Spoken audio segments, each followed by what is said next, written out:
जो IPPs के साथ सेटलमेंट मुआहदे जो किए जा रहे हैं, उससे क्या इम्पैक्ट होगा? क्या बिजली जो कहा जा रहा है कि सस्ती बिजली प्रोवाइड की जाएगी यूज़र्स को, वज़ीर आज़म साहब भी ये क्लेम कर रहे हैं, क्या उसमें कुछ वाकई बेहतरी आएगी? और वो जो ये कह रहे हैं कि जी कौमी ख़जाने पर जो बोझ पड़ा है तकरीबन 238 बिलियन रुपए का फ़ायदा होगा इससे, ये जो हम सेटलमेंट मुआहदे देख रहे हैं, किस तरह से हमारे तज्ज़ियाकार देख रहे हैं? डिस्कशन का आगाज़ करते हैं। एहतशाम उल हक साहब हैं हमारे साथ, ज़ाहिर शाह शिराजी साहब हैं, और साथ ही साथ हमें स्पेशली आज PJ मीर साहब ने भी ज्वाइन किए। बहुत शुक्रिया आप तमाम का। एहतशाम साहब, आप ना देखें, बुनियादी तौर पे तो सवाल यही है कि अभी जो माहदे किए गए हैं, जिसका आपने हवाला भी दिया प्राइम मिनिस्टर साहब ने बात करके, लेकिन उसकी डिटेल अभी तक हमारे तक आप तक नहीं पहुंची कि जी किस तरह का माहदा हुआ है, किस तरह की बिजली किस कीमत पे वो बनाएंगे, किस कीमत पे हुकूमत ख़रीदेगी, किस कीमत पे वो आम सार्फिन को और इंडस्ट्रियल सार्फिन को दी जाएगी, एक सवालिया निशान है।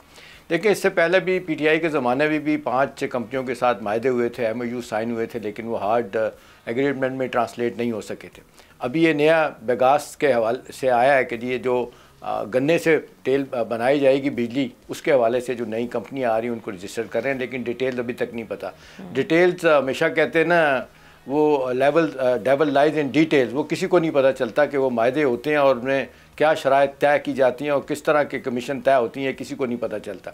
देखिए, हम ना 2 चीज़ें हैं, मैं जल्दी बता देता हूँ, इस सारे क्राइसिस को सम अप करती हैं। एक तो अभी आपने नेपरा की रिपोर्ट का जिक्र किया, दूसरा वर्ल्ड बैंक इनको कह रहा है कि पाकिस्तान में इस वक्त जो सीरियस एनर्जी क्राइसिस है, $5 ट्रिलियन का आपका हो चुका है, बिजली का भी और अपना गैस का भी खसारा, ये बढ़ता ही चला जाएगा। इसके लिए आपको out of the box thinking करनी पड़ेगी। और कह रहे हैं कि 2 सेक्टर अगरचे उन पर थोड़ा बहुत काम हुआ है, वो कह रहे हैं कि विंड सेक्टर और उसके बाद अल्लाह आपका भला करे सोलर, वो कहते हैं कि ये 2030 तक आप इसमें कम से कम 30% इसमें इजाफा करें इससे बिजली लेने का, तो फिर आपका मार्जिन किसी हद तक कम हो सकता है और शायद बिजली पाकिस्तान में कम हो सके।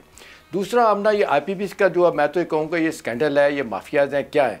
अभी एक और नेफ्रा की रिपोर्ट है, वो ये बता रही है कि ये पावर सेक्टर में उन्होंने आइडेंटिफाई किया अहम कमज़ोरियाँ। वो कहते हैं कि जो 45,000 मेगावाट की इंस्टॉल कैपेसिटी है, उसका एक अहम हिस्सा जो है ना, वो कहते हैं कि इस्तेमाल ही नहीं हो रहा, और उसके बदले में वो कहा जा रहा है कि जी इंपोर्टेड फ्यूल इस्तेमाल हो रहा है। देखिए, यहाँ पे भी फिर वही थर्मल लॉबी आ गई, और वो जो रिपोर्ट बता रही है वो कह रही है कि जी पिछले साल हमारा ऑयल इंपोर्ट बिल जो था $7.25 बिलियन का था। इस साल वो कहते हैं कि ये तकरीबन एग्जैक्टली कहते हैं 8.75 बिलियन, $9 बिलियन होने जा रहा है। वो कह रहे हैं कि जुलाई अगस्त में 23%, 2 माह में 23% जो है ना, वो ये जो अपना बाहर से इम्पोर्टेड ऑयल है ना, इसकी बिजली बनाई गई। अभी आप देखते हैं, एक तो पहले आप मैं भुगत रहे हैं कि जो लोगों ने बिजली महंगी होने को इससे हमने इस्तेमाल कम किया, तो उस पर एक और लोगों ने दूसरी दफ़ा हुआ है कि हुकूमत ने इजाज़त दे दी है कीमत बढ़ाने की, क्योंकि वो तकसीमदार कंपनियां कहती हैं कि जी हमें नुकसान हो गया, हमने जो हदफ मुकर्रर किया था पूरा नहीं हुआ, लिहाजा हमें बिजली की कीमत बढ़ा के इजाज़त दी जाए, तो उनको बढ़ाने की इजाज़त दे देगी। तो देखें, ये सारे इस मामले को अब देखना इस तरह है कि ये क्या कोई इसको हल करने के लिए तैयार है। अभी शादिया मरी ने तो कह दिया, लेकिन अब ना पिछले 12 साल से मैं देख रहा हूँ कि जितनी हमारी 8 बड़ी कंपनियां हैं, जनरेशन और डिस्ट्रीब्यूशन कंपनियां, ये लॉसेज आफ्टर लॉसेज दे रही हैं, लेकिन इनको प्राइवेटाइज को नहीं कर रहा, इसलिए कि लोग बैठे हुए हैं अपना क्या कहते हैं क्या कहते हैं सेक्रेटेरिएट में बैठे हैं, वजारतों में बैठे हुए हैं, उनको कमिश्नर मिल रही हैं, और ये जो आपका माफियाज है, जिसको कहना चाहिए अपना थर्मल लॉबी, ये किसी तरीके से भी इनको इस तरफ आने नहीं दे रही। आखिरी बात आमना यह है कि देखें, हमारा जो हाइडल का पोटेंशियल है 40% पानी आज भी ज़ाया हो रहा है, और ये 1983-84 की वापडा की रिपोर्ट्स है कि उन्होंने 432 साइट्स आइडेंटिफाई की थी। उन्होंने कहा था कि 50 से 100 मेगावाट के यहाँ आसानी के साथ जो है ना वो हाइडल पावर प्रोजेक्ट लग सकते हैं, जिससे हमें बाहर के इंपोर्टेड फ्यूल से जान छूट सकती है। आमना उसमें चंद 1, 2, 4, 8 के अलावा नहीं लगने दिए गए।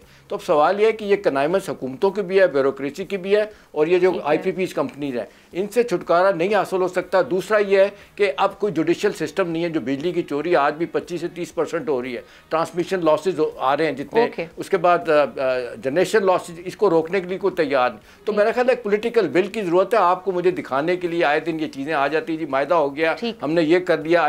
IPP के साथ पुराने मायदे नहीं, और लिबर्टी पार रो रही है, कह रही जी हमारे साथ मायदा करें, हमारे साथ तय करें, हम आपको पाकिस्तानी जो सिस्टम से करके देंगे। जी। सब्सक्राइब करें और बेल दबाएं ताकि कोई खबर रह न जाए।